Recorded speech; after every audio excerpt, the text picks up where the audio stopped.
Guys, SEBI grade A exam में if there is one subject which is really the tough subject, और शायद इसी को करके आपको एक एज मिलेगा as compare to your peers, that is commerce and accounts. तो आज के इस वीडियो में मैं आपको कंप्लीट स्ट्रैटेजी बताने वाला हूँ कॉमर्स एंड अकाउंट्स की। सिलेबस क्या है, इंपॉर्टेंट टॉपिक्स क्या हैं, वेटेज क्या है, सोर्सेज क्या हैं, इसको कैसे पढ़ना है, ये सारी चीज़ें मैं अगले 10 से 15 मिनट में आपको बता दूंगा। शुरू करने से पहले मैं आपको बताना चाह रहा हूँ कि हमारे यहाँ पे दिवाली डिस्काउंट्स चल रहे हैं एडुटैप में, तो अप टू 60% ऑफ है on most of the courses in RBI, NABARD, SEBI, IRDA, ifs का। तो अगर आप सेबी ग्रेड ए के लिए प्रिपेयर कर रहे हैं तो आप हमारे गोल्ड, सिल्वर, क्रैश कोर्स और कॉम्बो कोर्सेज पे 76% ऑफ ले सकते हैं। ये ऑफ 26 अक्टूबर तक वैलिड है। कूपन कोड है दिवाली 76। चलिए, अब कॉमर्स एंड अकाउंट्स को कैसे प्रिपेयर करना है, सबसे पहले हम स्टार्ट करते हैं सिलेबस से। कॉमर्स एंड अकाउंट्स का जो सिलेबस नोटिफिकेशन में दिया हुआ है दैट इज डिवाइडेड इनटू, ये 6 मॉड्यूल्स में डिवाइडेड है। ठीक है, first module is very basic के अकाउंटिंग में हम एक फाइनेंशियल इंफॉर्मेशन सिस्टम अकाउंटिंग को कैसे मानते हैं, क्या टूल्स यूज करते हैं। सेकेंड यूनिट आपका अकाउंटिंग स्टैंडर्ड्स के ऊपर है। थर्ड यूनिट आपका फाइनेंशियल स्टेटमेंट्स और ट्रेंड एनालिसिस पे है, जिसपे आप कैश फ्लो, रेशियो एनालिसिस भी पढ़ते हैं। फिर शेयर कैपिटल ट्रांजैक्शंस के ऊपर है। Bonus share, rights share, ESOPs और बायबैक, इसके ऊपर आपका फोर्थ एंड फिफ्थ यूनिट है। And sixth unit is preparation and presentation of final company accounts. ये जो आपके यूनिट्स हैं ये किसी ऑर्डर में नहीं दे रखे हैं, रैंडम है, बट आपको इंश्योर करना है कि आप इसको एक पर्टिकुलर ऑर्डर में पढ़ें, वो मैं आपको बताऊंगा। सबसे पहला क्वेश्चन ये है कि क्या सिलेबस के बाहर कुछ आता है? बिल्कुल आता है, बहुत अच्छे से आता है। ये 4 यूनिट मैं आपको बता रहा हूँ, इनफैक्ट 3 ही कर लो उतने काफी रहेंगे।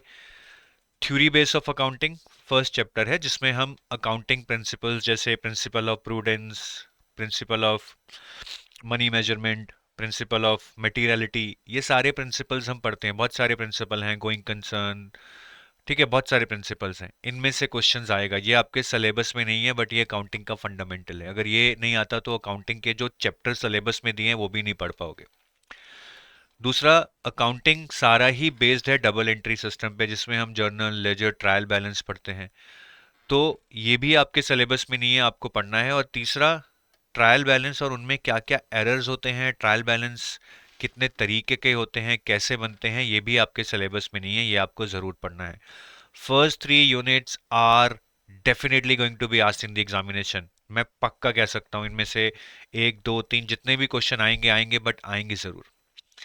बिल्स ऑफ एक्सचेंज आप पढ़ना चाहते हैं पढ़ सकते हैं, बट ये उतना इंपॉर्टेंट नहीं है जितना कि पहले 3 यूनिट्स हैं।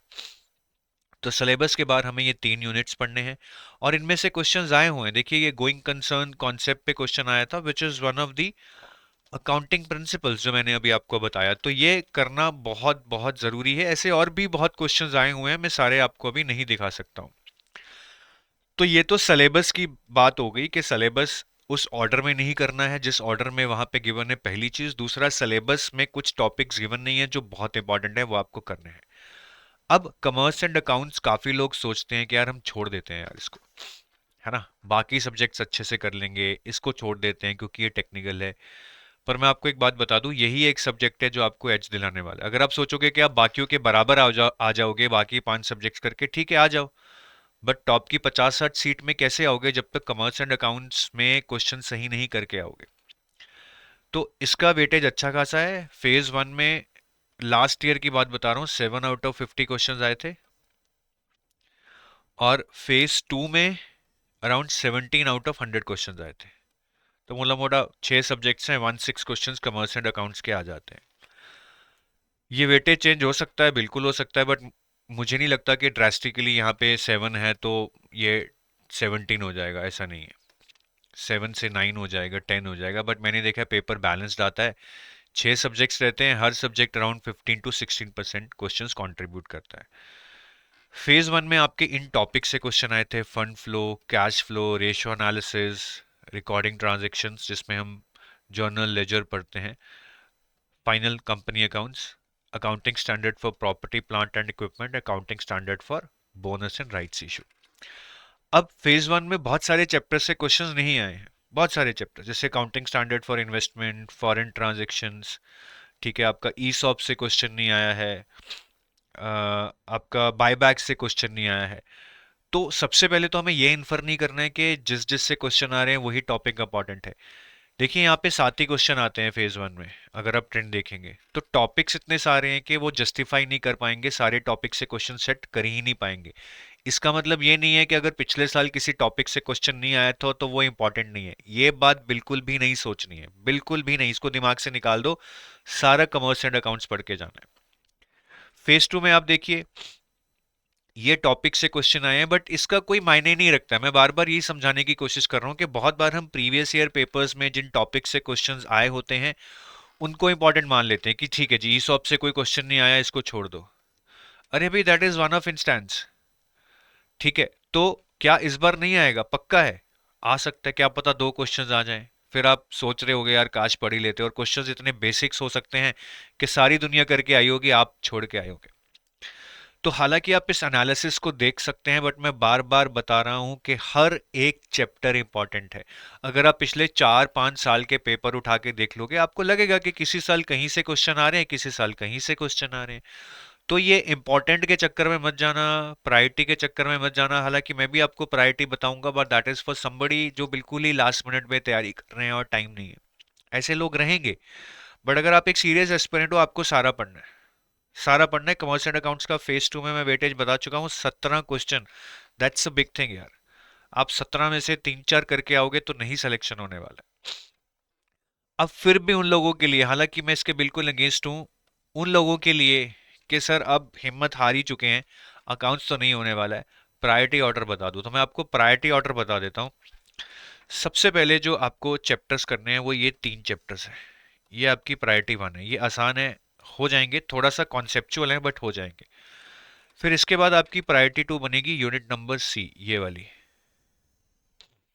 ये आपकी प्रायोरिटी 2 बनेगी। प्रायोरिटी 3 बनेगी आपकी preparation of final company accounts. अगर आपको P1 P2 समझ आ गया तो P3 भी समझ आ जाएगा। प्रायोरिटी 4 आपकी बनेगी यूनिट डी और ई, जिसमें हम accounting for share capital, bonus, rights, ESOP और बायबैक पढ़ेंगे। डी और ई यूनिट आपका P4 हो जाएगा, और लास्ट में आपको अकाउंटिंग स्टैंडर्ड्स पढ़ने हैं, जो मैं P5 बोलूंगा। अब ये प्रायोरिटी बिल्कुल गलत हो सकती है एग्जाम में, क्योंकि हर साल कुछ ना कुछ ट्रेंड में चेंजेस होते हैं। बट फिर भी अगर आपको लगता है कि सर मेरा दिमाग नहीं चल रहा है, मुझे नहीं पता है कि कौन से चैप्टर्स प्रायोरिटी पे लूँ, कौन से ना लूँ, तो पास्ट ईयर ट्रेंड्स के बेसिस पे बता दो, तो मैं बोलूंगा इस प्रायोरिटी से पढ़ लो, क्योंकि इससे एक ऑर्डर भी मिलेगा। शायद हो सकता है कि P5 जो मैंने बताया वहां से ज्यादा क्वेश्चन आए, बट P5 समझ ही नहीं आएगा जब तक P1 P2 P3 P4 आप करोगे नहीं। तो not only with respect to important chapters in terms of number of questions, but the order also has to be taken into account कि किस ऑर्डर में पढ़ेंगे ताकि सारा सिलेबस पूरा हो जाए। तो ये एक ऑर्डर है या प्रायोरिटी है जो आपको कंसीडर करनी है, P1 P2 P3 P4 P5। अब काफी लोग हैं जो अकाउंट्स को शायद फेज 1 से पहले पूरा नहीं करके जाएंगे, क्योंकि मैं बहुत लोगों को एडवाइस दे रहा हूँ कि अगर आप सेल्फ प्रिपरेशन कर रहे हो और आपका कॉमर्स का बैकग्राउंड नहीं है, तो आप पहले management, finance, costing, company law कर लो, अकाउंट्स के कुछ सेलेक्टेड चैप्टर्स कर लेना। तो उन लोगों के लिए फेज 1 से पहले जो करना है वो बेसिकली यही, P1 ये है, ठीक है, और P2 ये है। तो जो मैंने P1 P2 प्रीवियस स्लाइड में बताए थे वो 2 चीजें इनको कर जानी है, क्योंकि मैं ऑर्डर डिस्टर्ब नहीं करना चाहता। और यहाँ से आपको 3-4 क्वेश्चंस फेज 1 में मिल जाएंगे, जिससे आपका फेज 1 तो अच्छे से निकल जाएगा, अगर आपने बाकी 4 subjects finance, management, costing, company law अच्छे से पढ़ लिए हैं। तो अगर आप अकाउंट्स को फेज 1 से पहले पूरा नहीं कर रहे हैं, आप इन दो एरियाज को प्रायोरिटी दे सकते हैं। अब न्यूमेरिकल क्या अकाउंट्स में आएंगे? बिल्कुल आते हैं, ठीक है, बिल्कुल आएंगे। इसमें एक तो आपको basic and debit credit entries आएंगे। आप इसको न्यूमेरिकल मान लो ना मानो, नंबर्स बेस्ड रहते हैं, डेबिट क्रेडिट रहता है, बट कॉन्सेप्ट बेस्ड रहते हैं। तो बायबैक पे, राइट्स, बोनस, ठीक है, अकाउंटिंग फॉर शेयर कैपिटल, इन पे आपको बेसिक डेबिट या क्रेडिट एंट्रीज एग्जाम में पूछी जा सकती हैं। अभी समझ नहीं आ रहा होगा, पढ़ोगे तो करोगे। फिर कुछ न्यूमेरिकल्स पूछे जा सकते हैं, जैसे रेशियोज काफ़ी फेवरेट टॉपिक रहा है इनका, यहाँ से न्यूमेरिकल पूछ सकते हैं, कैश फ्लो से पूछ सकते हैं, ठीक है, लेकिन बेसिक ही रहते हैं जहां तक मैंने देखा है। और एग्जाम में क्या होता है ना, फेज वन में 50 क्वेश्चन हैं 40 मिनट में, फेज टू में 100 क्वेश्चन हैं 90 मिनट में। तो they are not giving you much time per question, it is less than a minute. तो ज़्यादा मुश्किल न्यूमेरिकल अगर आ भी गया आप सॉल्व नहीं कर पाओगे। ठीक है। तो ये basic debit and credit entries हैं जिनकी मैं बात कर रहा था। जैसे ये एक शेयर इशू पे आया है कि अगर शेयर्स इशू होते हैं 10% प्रीमियम तो सिक्योरिटीज प्रीमियम रिजर्व में क्या अमाउंट जाएगा। ठीक है। न्यूमेरिकल बोल लो, कॉन्सेप्ट बोल लो। ये आई थिंक राइट्स इशू पे आया है डेबिट क्रेडिट एंट्री।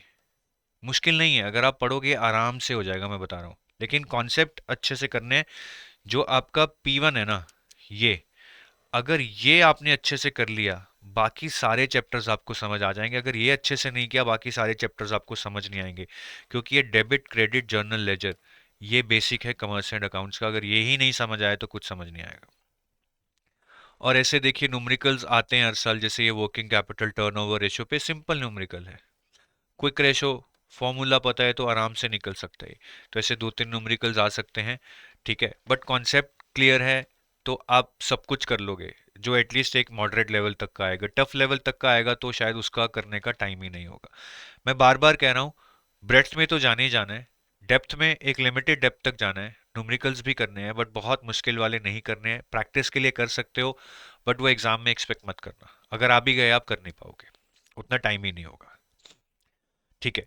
और क्वेश्चंस कैसे आते हैं, देखिए या तो बहुत डायरेक्ट क्वेश्चंस आते हैं कि अकाउंटिंग में कौन सा सिस्टम यूज होता है, डबल एंट्री सिस्टम।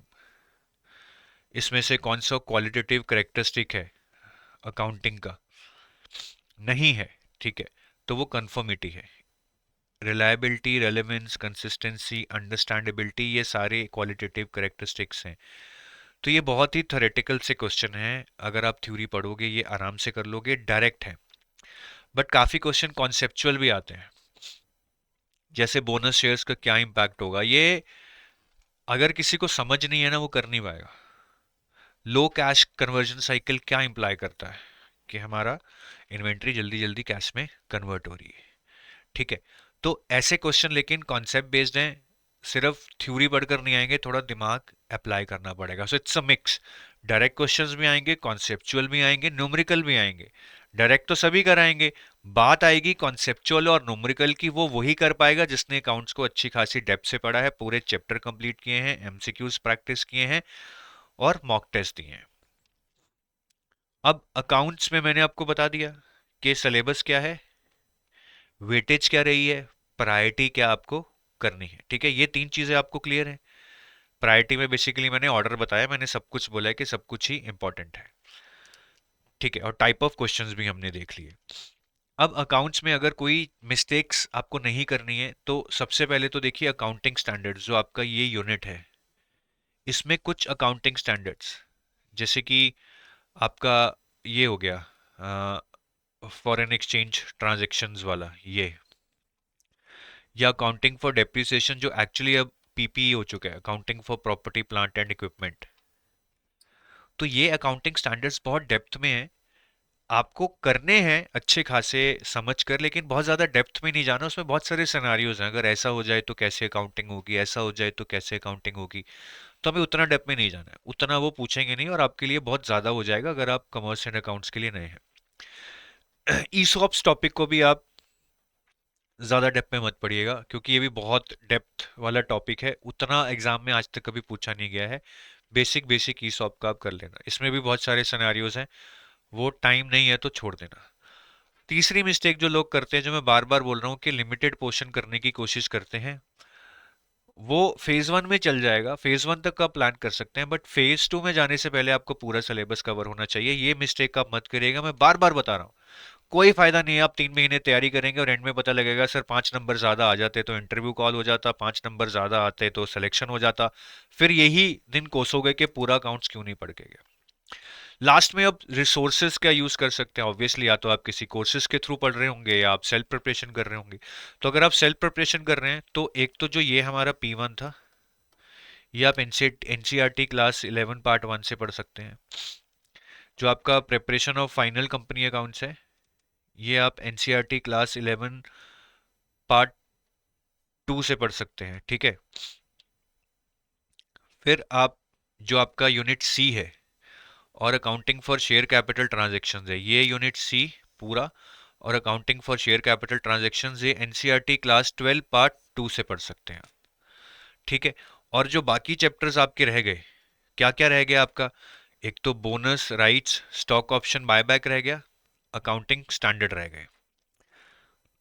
अब जो आपका बोनस राइट्स ईसॉप्स बायबैक है, ये आप आईसीआई की वेबसाइट पे जाएंगे, Indian institute of chartered accountants of India, तो वहाँ पे स्टडी मटेरियल है न्यू स्कीम का, वहाँ पे इंटरमीडिएट के अंदर जाना है, वहाँ पे बोनस राइट्स ईसॉप्स बायबैक की अकाउंटिंग मेथोडोलॉजी दी हुई है, वहाँ से कर लेनी है। Preparation of final company accounts आपको ये भी इंटरमीडिएट स्टडी मटेरियल में मिल जाएगा, लेकिन इसका कुछ पार्ट जैसा मैंने बताया आपको एनसीईआरटी क्लास पार्ट 2 में भी मिल जाएगा। तो इस चैप्टर को एफ यूनिट को पहले यहाँ से पढ़ लेना है। ठीक है, इसमें फाइनेंशियल स्टेटमेंट्स 1 फाइनेंशियल स्टेटमेंट्स 2 करके दो चैप्टर हैं, वो कर लेने हैं। और बाकी इसका पार्ट हमें इंटरमीडिएट ऑफ आईसीआई मॉड्यूल से कर लेना है। थोड़ा ढूंढना पड़ेगा, हिम्मत रखिएगा, डॉक्यूमेंट्स खोल के देखेंगे तो मिल जाएगा। और जो आपका अकाउंटिंग स्टैंडर्ड है, आई थिंक इसके लिए वैसे आप आईसीआई के मॉड्यूल भी यूज कर सकते हैं, बट मैं सुजेस्ट करूंगा कि आप अकाउंटिंग स्टैंडर्ड की एक बुक आती है डीएस रावत की, वहां से कर लें, चीजें काफी खुल जाएंगी आपके लिए। और बाकी हमारे जो कोर्सेज हैं मैं उसके बारे में बताना चाहूंगा आपको। ठीक है।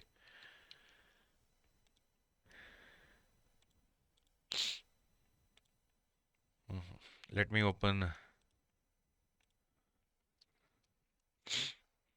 तो ये कोर्सेज अगर आप हमारी वेबसाइट पे जाएंगे सेबी ग्रेड ए कोर्सेज में, तो एक तो 76% ऑफ चल रहा है। I repeat that offer, Diwali 76 is the coupon code, this is valid till 26 of October.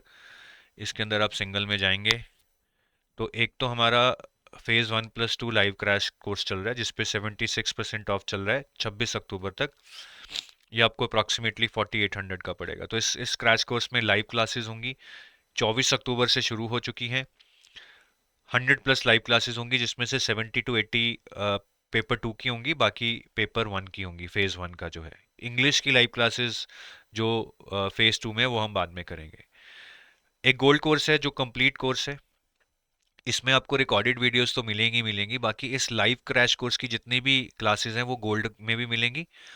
ठीक है, और ये कंप्लीट है। इसमें आप वैलिडिटी भी चूज कर सकते हैं, 12 months, 18 months, 24 months, as per your choice. या फिर एक सिल्वर कोर्स है अगेन जिसमें रिकॉर्डेड वीडियोस मिलेंगी, और ये फेज़ 2 और इंटरव्यू के लिए है। तो फेज़ 2 के जितने भी लाइव क्लासेस रहेंगी इसमें लाइव क्रैश कोर्स में, वो सिल्वर कोर्स में भी स्ट्रीम होगी। ठीक है, तो आप इन कोर्सेज में से कंसिडर कर सकते हैं। अभी सब पे 76% ऑफ चल रहा है 26 अक्टूबर तक, फिर डिस्काउंट्स चेंज हो जाएंगे। So if you want to take a decision you can be little quick so that you can benefit from this discounts. But course वोर्स तभी एनरोल कीजिएगा once you are clear that you want to prepare for SEBI and you are ready to give your 100%। बिना मेहनत के exam नहीं निकलने वाला है, मैं पहले ही बता रहा हूँ। So wish you all the best, thank you.